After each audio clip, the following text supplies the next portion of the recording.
মশার উৎপাতে অতিষ্ঠ রাজধানীবাসী। এবার ক্রাশ প্রোগ্রাম নিয়ে সেই মশা নিধন করতে চান উত্তরের নতুন মেয়র। আর কর্পোরেশনের কর্মীরা কাজে অনিয়ম করলে কঠোর হবার হুঁশিয়ারিও দেন তিনি।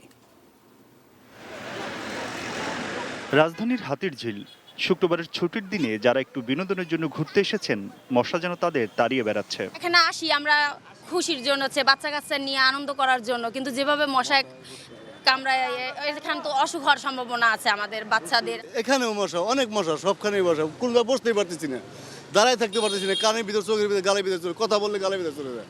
এত মশা বলার মতো না। শুধু হাতিরঝিল নয়, গোটা রাজধানী জুড়েই এই মশার উপদ্রব। আমাদের এলাকায় অনেক বেশি মশা, কিন্তু আগে দিত ওষুধ, এখন এই বছর আর দেখি না ওষুধ দিতে। তাই দায়িত্ব নেবার 5 দিনের মাথাতেই সিটি কর্পোরেশনের মশক কর্মীদের নিয়ে উদ্বুদ্ধকরণ সভার এই আয়োজন উত্তরের মেয়র আতিকুল ইসলামের। কাউন্সিলরদের কথাতে উঠে আসে মশক নিধনে কর্পোরেশনের নানা সীমাবদ্ধতার কথা। কচুরি পানা পরিষ্কার করবে কি করবে না, এইটার জন্য মিটিং লাগে।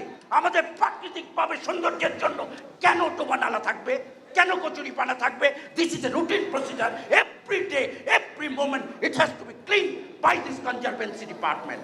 মশার অন্যতম আখড়া কচুরিপানা সরাতে সামাজিক আন্দোলন প্রয়োজন দাবি করে মেয়র বলেন, আগামী 7 দিনের মধ্যে সব ড্রেন পরিষ্কার করতে হবে। সকালবেলা যারা মশা যারা মানের লাভলি সাইড যাদের আছে, আমি কিন্তু আজকের পরে কালকের থেকে কিন্তু আমি যে কোনো জায়গায় যে কোনো সময় আমি চলে যাব।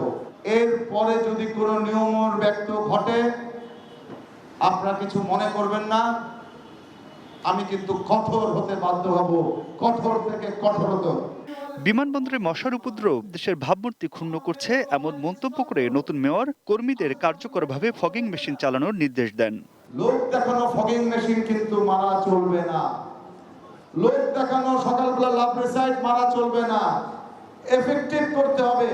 আমি কাজে বিশ্বাসী, আমি দেখানোতে বিশ্বাসী না। Aminul Islam, ATN news, Dhaka.